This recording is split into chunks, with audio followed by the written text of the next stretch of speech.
morning. How are you, lady? Oh, I can see you're still connecting. We had a few other people join, but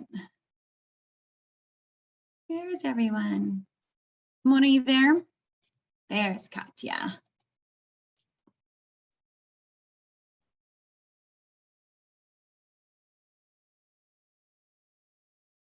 Katya, can you hear me? I can see Mona's is still connecting. I can, yes. Yay! There she And is. I'll be ready in just a few minutes. Okay. To be on camera. Oh, I love it. Okay. And Mona, can you hear us okay? Yes, I can. Yay. Okay. All right, you guys. Well, hopefully we have some more people join us because this is one of my favorite things to help people navigate as they prep for a powerful year. So today we are talking about doing your lead generation GPS. Oh, we got more people jumping in. Awesome, awesome. Okay, so and we're going to get really granular into what a lead generation GPS is and how this works with your business planning. So does that sound good, everyone? Yes. Yay! Okay, so before we get started, I know some of you said you're going to jump on camera as much as you can. Although I love looking at a little black box or little black boxes and then just seeing my own face on screen, if you are able to turn your camera on and join the actual mastermind, that would be amazing. Hi, Corinne. Always love seeing your tropical background.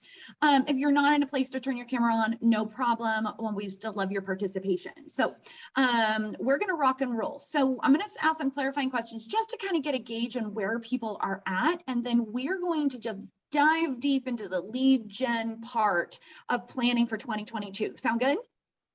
Sounds great. Okay, clarifying questions and no judgment on where anybody is at. Show of hands, you can put it in the chat box or raise your hand or use your little characters on your chat. How many people have completed their 2022 business plan? I started. So, okay, started. It's in the head. Okay. Katya, do you have your business plan done? I have 95% of it. I'm missing my GPS lead generation part. So that's why I'm here today. Perfect. So the good news today is that there is no right or wrong answer, but this is hopefully the piece that will help you get from here to there. So if even you're at the point of conceptually thinking, this is what I want to do next year, this is going to be critical and help us probably bring focus to the rest of the plan. Sound good? Mm-hmm. Okay. I'm going to throw out everything you might have heard about business planning today. I wish I had a giant whiteboard because I love to whiteboard this, but you don't get the colors today. So I'm going to ask it in a different way. Does everybody know or have a conceptual idea of how many houses they want to close next year and or how many families they want to help? That Yes. idea. Yes. Okay. So it sounds like consensus is we have that number. Okay, so if you are able to write down, we're going to go through an exercise. I want you to write down the number of houses that you're going to close. Just put it on a piece of paper. Or you can drop it in the chat box.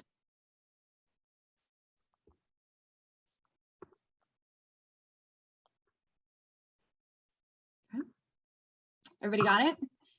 The next thing that I want you to do is I want you to write down your lead generation levers that you believe you are going to utilize or would like to utilize in 2022.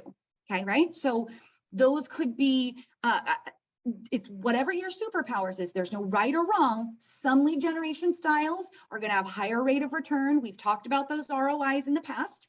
That's not what today is about. Today is about creating the GPS. So is it through my database and Sphere? Is it through social media, target marketing? Is it through open houses? Is it through door knocking? Is it through networking? Is it through farming? And if it's farming, is it geographic, psychographic, demographic, right?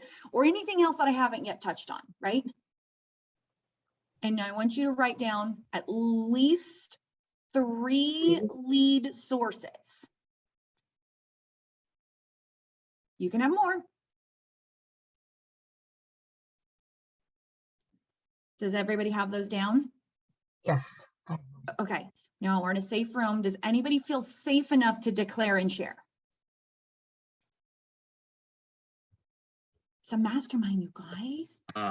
I plan on using social media, and then which I already am existing with my existing network, I guess you could say, on social media, but also start implementing email drip campaigns with my contacts within and also slash get better at inputting contacts in command.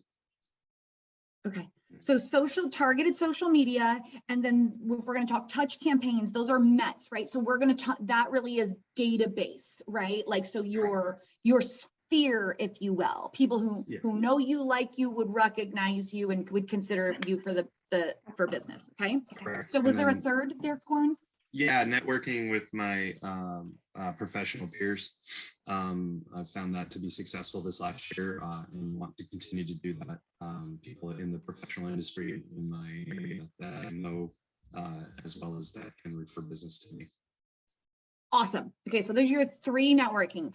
So, and then I see Mona, you put open houses, seminars, and sphere. Awesome. Like, the first of all, you guys, I just want to stop for a second and just recognize the fact that no matter what you see, no matter what you hear, no matter who you interact with, there is no one right way to do real estate.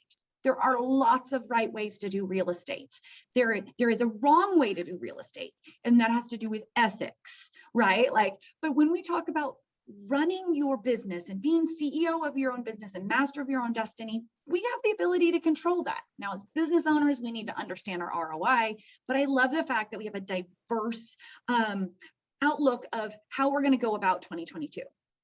Okay, so here's the steps we've gone through yet. We haven't even got to the GPS. Number 1, we decide on how many homes that we want to sell.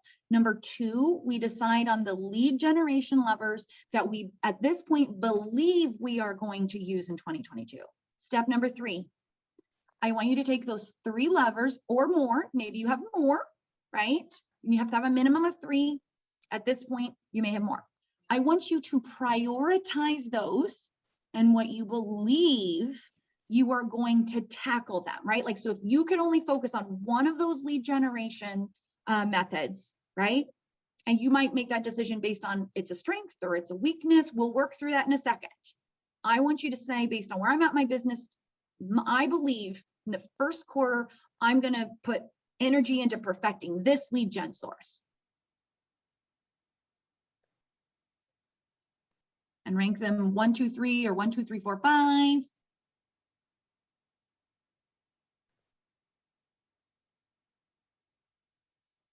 Okay, we done? Okay. We're just prioritizing like the 3 that I just listed. Is that what we're doing?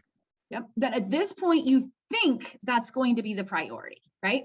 Because we're going to start breaking down some things around that. So let's stop for a second and mastermind around that. How did you go about it? What was your rationale in the ranking? I started with the one that I know works, which is my sphere and past clients. Okay, In my awesome. case. So you are going to go with prioritize number 1, tried and true. Yes? Yes, it's my biggest source of. Awesome. Anybody else use a different way of approaching it? Seminar. Okay. And Mona, why would you say that seminar is your number 1? No, it's not number 1. Number 1 is sphere and past client. Second will be seminars, because seminars, you educate people, and when people start seeing a value from you, they start, even not for themselves, they will recommend you for others. So you will get more clients. So my first is sphere and that and past clients. Second is seminar, then open houses. Okay. I love it. All right, you guys. Now, this is the true litmus test. You have how many houses you're going to sell. I want you to go through each of your lead generation sources and assign a number of transactions that is going to come out of that lead generation source.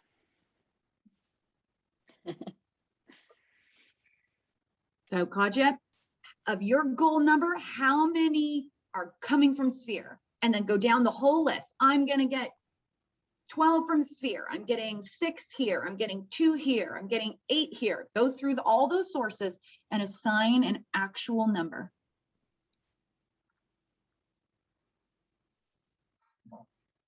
This is all expectation. This is where you believe that your business is going to come from. 2022.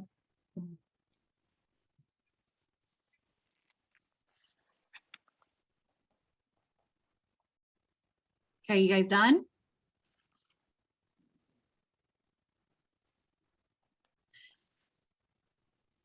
Now, I'm going to ask you a series. If I was whiteboarding this and one of you was walking through, like I'd be able to live show you some of the ahas. So now since we're doing it Zoom, I'm going to ask you some questions I want you to out because we don't have any of yours up on the board. Number 1, did the number of transactions that you plan on closing, did the numbers add up? On this lead generation source, I'm going to get this, all of that added up, ended up being the number at the top. Or did you come up short, or did you come up more than your goal number? Mm-hmm. Anybody come in more than their goal number? I did. Oh, tell us more. What happened there? I think I am giving myself, because I'm a newer agent, I've only been licensed for 6 months. So I just kind of started with a pretty low number, according to kind of what I've heard agents accomplish over their 1.5 years. And then as I wrote everything down, I was like, oh, I'm definitely sure I could get that. I mean, I could get that out of one of my generation models. And then looking at the other ones, I was like, oh, okay, I could see that I could easily accomplish probably that number. So yeah. Okay, I love it. Thank you so much for sharing that, because you guys, the truth of the matter is about 60% of the time that I coach somebody through this model, that is actually what happens. So Jared, you are right on point. So oftentimes we'll start with a number and then we'll go, okay, what lead generation sources? And then we'll go, oh, we actually have more business that we think we can collect than the goal that we set for ourselves. So then the question becomes is, would you like to raise your goal? No. I'm like, if I can just do that, I'll be happy. That's plenty. I don't need any more than that. That would be great. And it's just enough to probably keep me out of really hot water or something like that, as a new agent, I feel. So I love that. Okay, so here's my next question for you guys to think about within yourself. When you went and said, this is the priority list in which I believe I want to tackle them, and then you did this is the number of transactions that are coming, did the priorities line up? Tell us more, Corin. It was pretty close, but a couple of mine, I think I prioritized them, one, the success rate, but also what I enjoy. And so that's why they didn't really line up. And obviously these are guesstimates and what I anticipate getting out of them. But the email drip campaign, I don't do, period. So I'm anticipating hopefully getting some out of that this next year. I had that as number 4 because I'm not doing it as far as priority. But I have a lot of contacts. So assuming I do a good drip campaign and actually contact these people, I would assume I'm going to get a handful of transactions out of them based upon my minutes and the numbers that you guys all talked about. Awesome.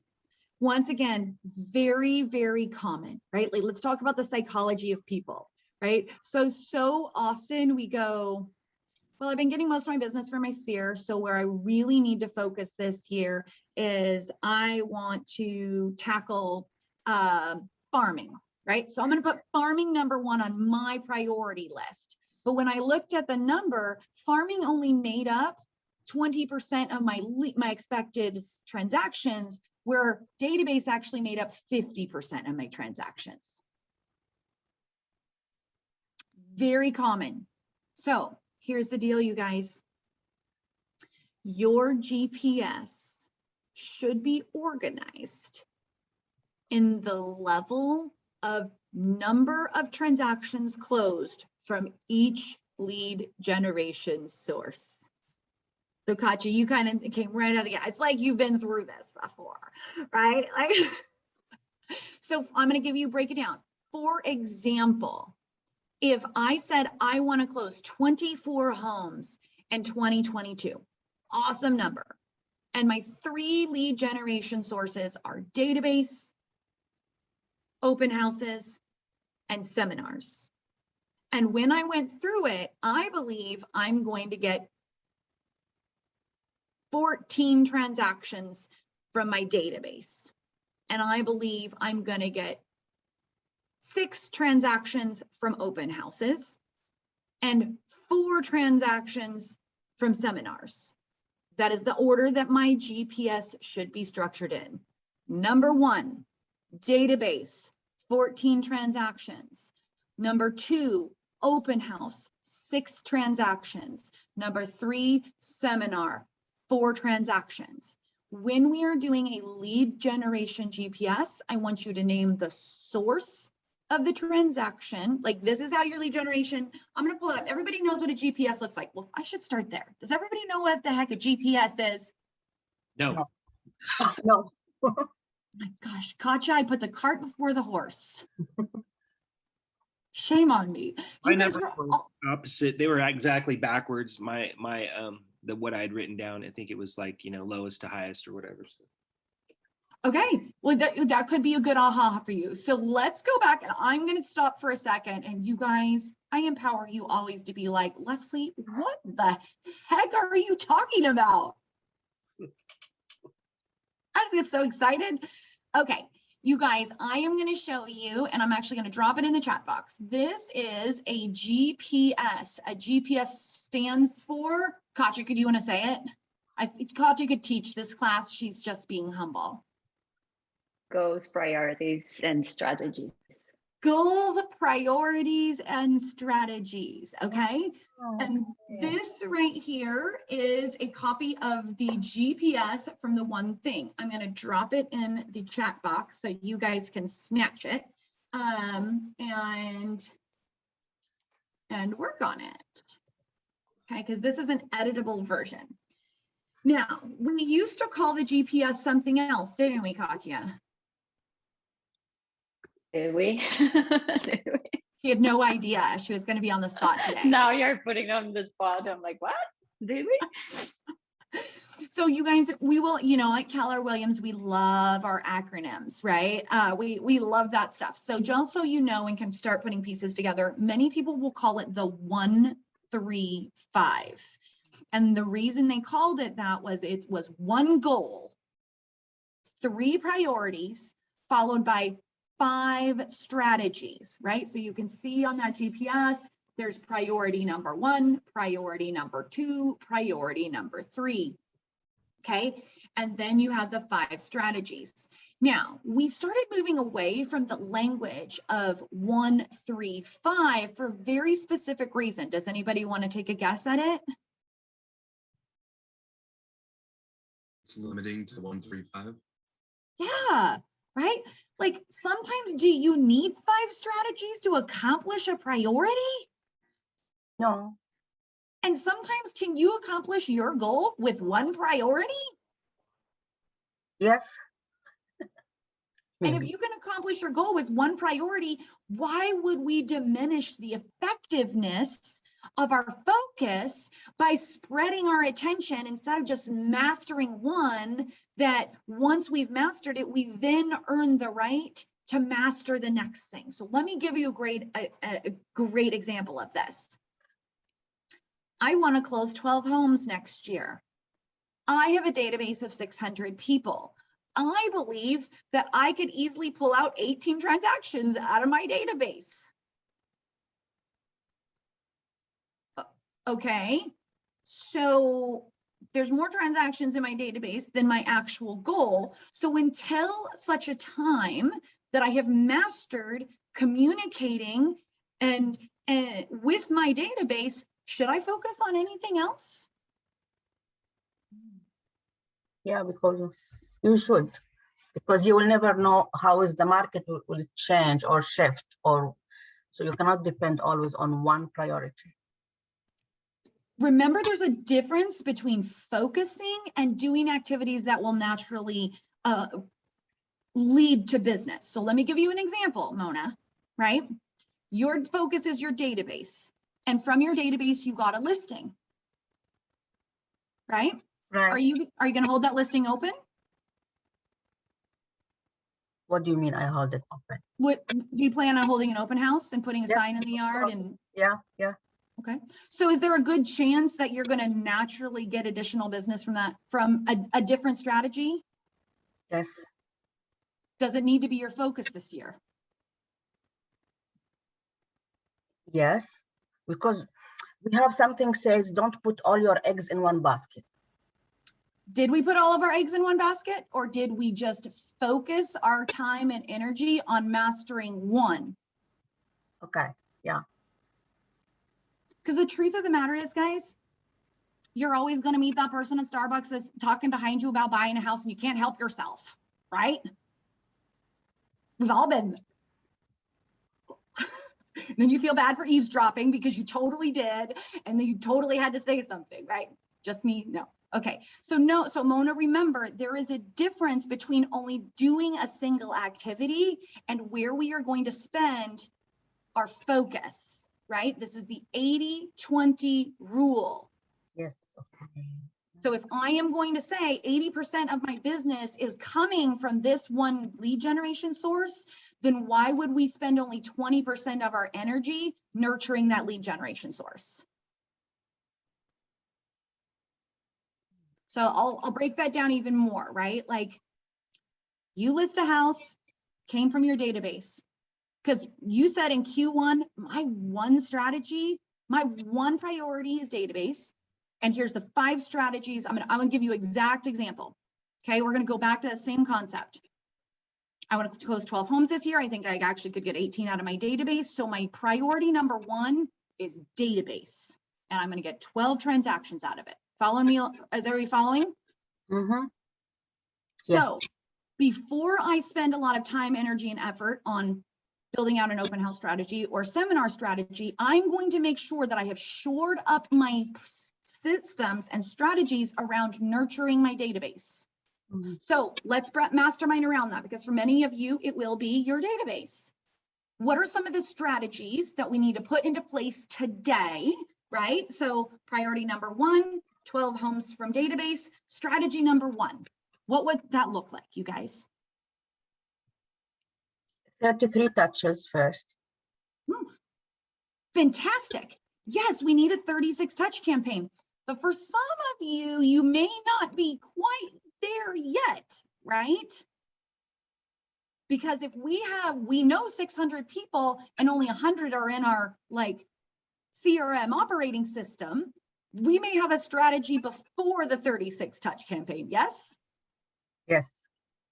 So depending on where you are at in your specific business, your number 1 strategy may be, and Jared, this may be where you're at in your business, is collecting all of the information for everybody that you know and putting it into your CRM of choice. Command is a great option. There are other options. Whatever you choose, the whole goal is to get everybody you know into one place. Everybody feel like that they've done that already? Yes. Okay, awesome. See, people's strategies will be different. Once we've done that, what's the next thing that we need to do? Approaching them. Yeah. By different. The strategy probably needs to be create your master marketing plan for the year, also known as your 36 touch campaign, right? Because we aren't even yet to implementation. The first thing that you need to do is plan it. Then what do you think the next thing will be? Oh, you're a mute, Corin. I know, I just was trying not to talk over people. Execute it. If you have a plan, you should actually do it.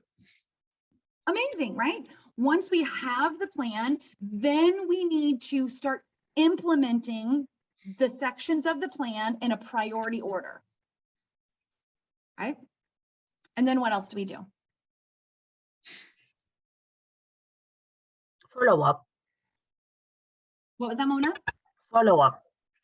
Follow up, right? Like that could be your strategy for nurturing a lead, could be a good one. Here's another one. Grow it every day. Right? So we just went over some strategies. There may be lots of strategies that could go into that, depending on where you're at in that business. So if you are going to do a GPS that's based on priority and timing, what we would say is before you move to priority number 2, make sure that you've checked the boxes on priority number 1. Now, let's say at the end of Q1, you crushed it. You got all your peoples in one place. You have created your master marketing plan for the year. You have started the implementation per the timeline that you've created. You have developed a follow-up and nurture plan, and you have executed systematically a way to grow it over time. We're feeling pretty good, right? If everybody accomplished that in the first quarter, would you feel pretty good? Mm-hmm. Would you also feel pretty confident that your work in the first quarter would carry through to the end of the year and give you a better chance of hitting your goal? You guys can say no to me. I like it. You can wear the black hat. Okay. So a question.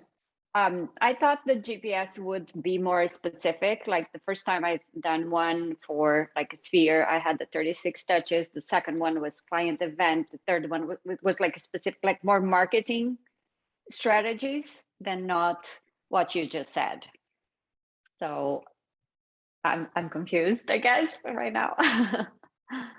So creating marketing strategies, I would say is, well, it depends. Who are you marketing to? Are you marketing to your database, or are you marketing to a farm? Or are you marketing to social that media? was a specific one. So the priority database sphere, right? That had all those 3 different strategies. I was calling them strategies, but maybe they are activities and not strategies. Activities are strategies. You just may have different activities because you've earned the right to be there, right? So your strategy may not be collecting the names and putting them into a database because you already checked that one. Your strategy will probably be different than Jared's or Corin's, right? And that's okay because you don't need to focus on that anymore. You earned the right to move to the next strategy. Is that helpful? Yeah, but like what would the follow-up mean? You know, like when you're thinking specific things, it's still part of my marketing. I'm following, I don't know if I. So you may be that the challenge may be that marketing is too broad. Right?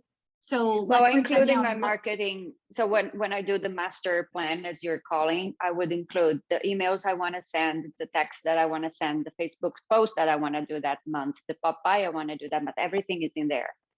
And that's including different priorities because I have the Facebook post, which is not for my sphere.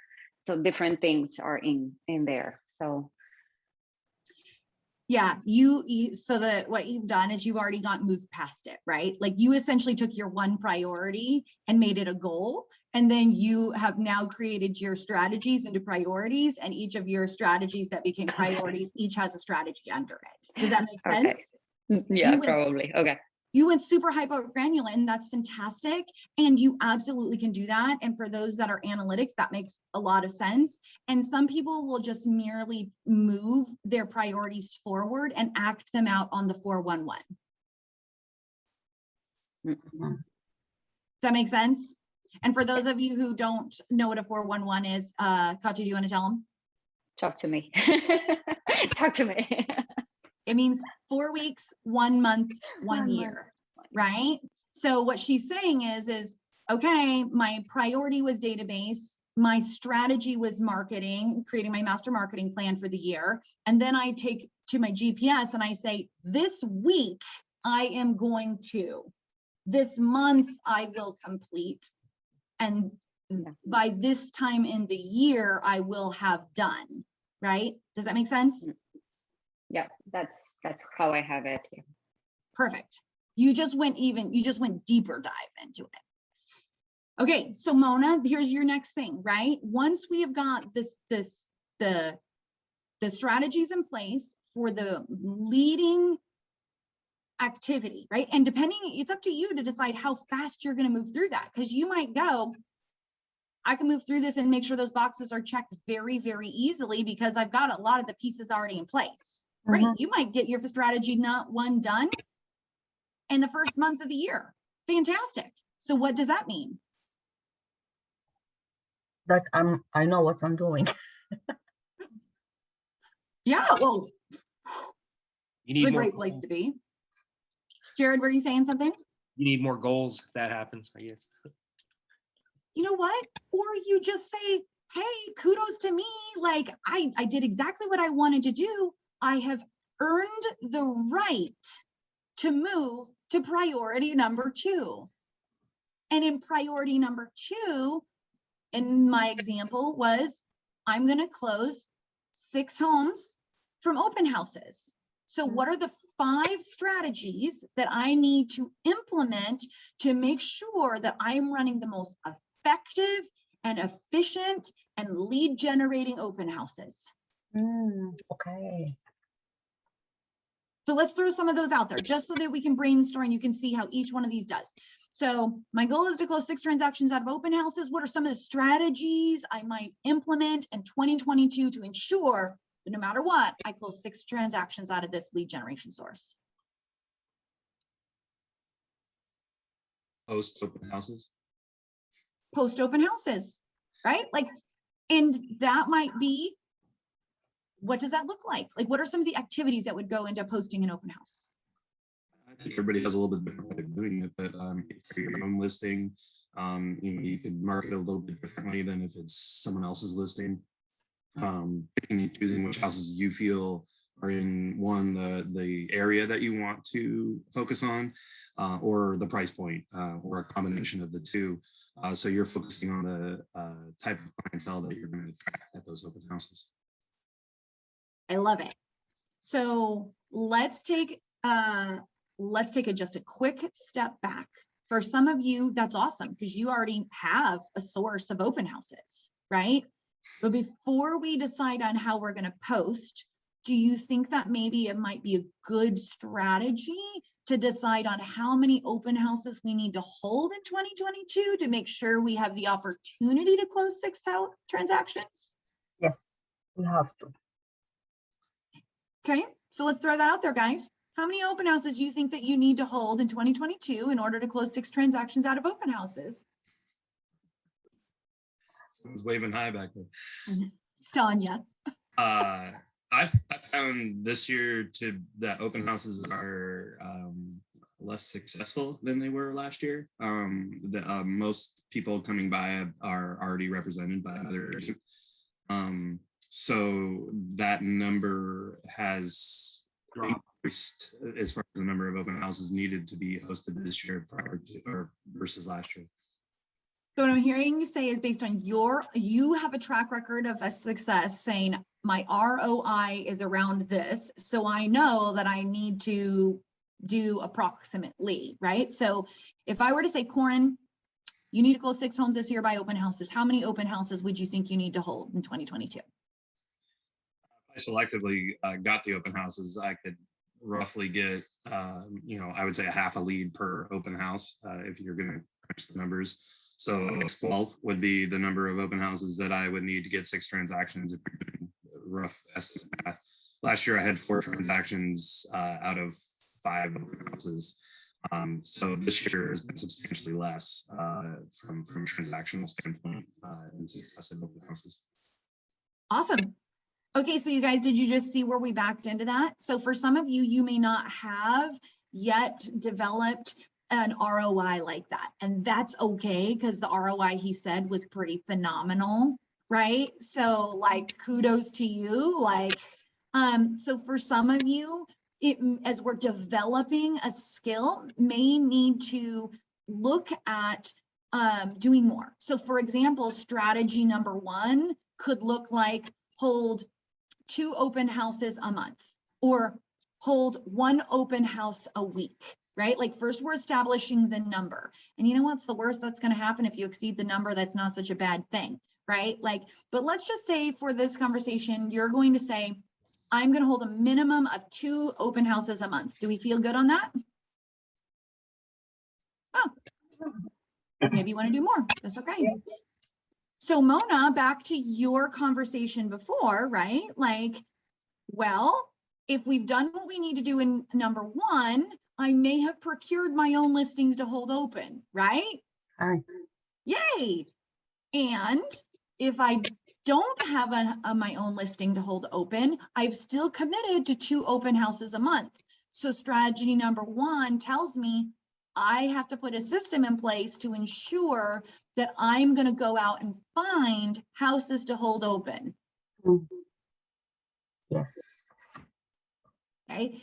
And then once we've said, now we're going to hold this many houses open, then Corin, kick in yours. Strategy number 2 is create the marketing plan around each open house that I hold. And that can look different for people. Does it look like posting on social media, like putting a certain number of signs around the neighborhood? Does it mean that you're door knocking the neighborhood? Like, what does it look like in the marketing piece of those homes? Yeah.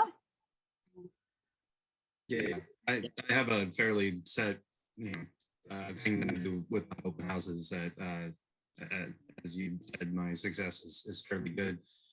So it's part of the marketing, but also just the presentation when you're actually at the open house, walking through the clients, asking those probing questions. So that has something to do with it, not just the leading up to the open house as well.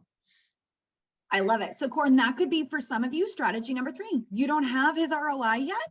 Strategy 3 may be developing and practicing scripts for converting potential clients to leads, right? That could be an actual strategy. A strategy can be a skill development, you guys. And how you may accomplish that is get a script accountability partner, shadow somebody that has an ROI like Corin, right? Like there are things that we can do. Then another strategy under that, you guys, is develop a follow-up and nurture campaign. Now, that might go back to number 1, because if you did a really good nurture campaign and database, could we naturally leverage priority number 1 to help us in priority number 2? Yes. Awesome. Okay, so Mona, congratulations. Like Q1, you knocked it out of the park with database. That's going to be a majority of your thing. You earned the right to crush open houses, and fantastic. By April, you've got that dialed in. What do we get to do now? Another priority. You earn the right to move to priority 3. Okay, and once again, let's say priority number 3 is seminars. Let's just say you go through the same strategy, right? First, determine how many seminars you want to do this year. Number 2, talk about how you're going to attract people to those seminars. What does marketing and execution look like? Number 3, develop content. That might include delivering it to somebody else and getting feedback before you go live. Number 4, create a follow-up and nurture campaign supported by number 1 and number 2. See how this worked? Okay, you guys. So as we wrap up today, I know that this sometimes feels a little different, but what I want you guys to do is it is human nature to sometimes choose the thing to prioritize on that's flashy, that's new, that's creative, and that is a weakness for you. Damn it.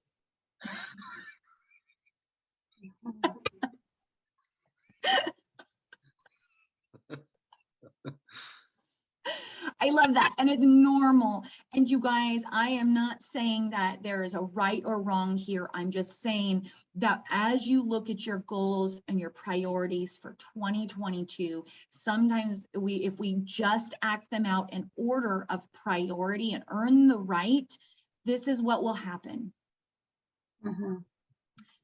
Everything else will become easier and or irrelevant.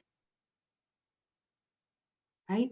What would your life look like if you closed your goal transaction count and priority number 1 and 2 and you went on an amazing vacation? And you wouldn't be doing the lead generating you need for the next 90 days. Yeah, well, maybe, depends, right? Corin, yeah, earn it. Take those 3 months off, right? And then you think the answer to that says it depends. And where I would say, Jared, is I would challenge you to think about The 3 is months off. Yes. Yeah, 3 months off, right?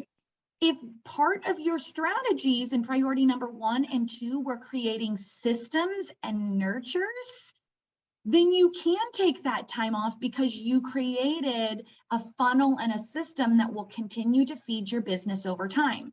If your strategies are merely acute strategies, I do this and then I get this result, right? For example, I will hold the open house and I will talk to people at the open house, and I only have the opportunity to convert at the open house because I have 0 follow-up system in place, then yes, your business will start to fail if you remove you as the active energy behind it. But if you have spent 6 months of holding open houses, meeting people, putting them into a system that nurtures them, then you can go on vacation because the system continues to nurture them when you've decided to take your 3 months off, right, Corin? Advise you that. Yes, I haven't taken the 3 months off, but last December I did take off, mostly because my brain was exploding from the few transactions I was working on. But I will say that I didn't have the things in place. I knew it was going to happen, but my transaction suffered for 3 months because I removed myself from the equation. I didn't have that automated system in place. So Leslie's point is on point, so to speak. Put those automated things in place so you can remove yourself from the equation for a period of time and still generate traction and not start over. I love it. Okay, you guys, so you got the GPS in the chat box. I want you to go back, and if nothing else, just put some thought into, do you have the right goal number?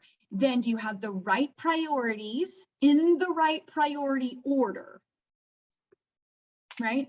And then once we have those priorities in the right priority order, this is what I want you guys to do as your final step, is assign a timeline, right? Okay. By when are you going to accomplish each of those strategies in the priorities, right? By when are you going to do that? And you might find that there are things in priority number 3 that you need to do now to make sure that you're ready to rock and roll. So for example, Mona, like if seminars are your big thing, right? You might need to say, I'm going to set 4 seminars this year and they're going to be this month, and this month. But guess what? That now became a touch as part of your 36 touch campaign in priority number 1, right? Right. Yes, right. The link that you put in the chat says it's protected. It won't let me access it. So I'm not sure if that is something you can allow me so we can download it onto our computer. Yeah, same for me. I couldn't get it. Okay, hold on a second. I'm going to make you an edit. Anyone? Oh, no, anyone who has the link. Hold on just a second, you guys. Thank you. Anyone who has the link, done. Will you hit it again, Corin, and see if it allowed you to open it up? Yes, now, okay. So this is what I want you guys to do is you need to click on file, make a copy, right? Like click on file, make a copy, rename it for yourself, because if you start editing that one, then everybody can see your edits. So like pull that, which is fantastic if you want me to see what you're up to, but you might be starting to override each other's goals. So make a copy and start working through it and integrate it into your business plan. Thank you guys for joining us today. I'm so excited and I'm so glad we can do it. Can't wait to see what your goals are for 2022. Thank you so much. Appreciate it. It was great help. That was awesome. Thank you. My pleasure. Bye, guys. Bye.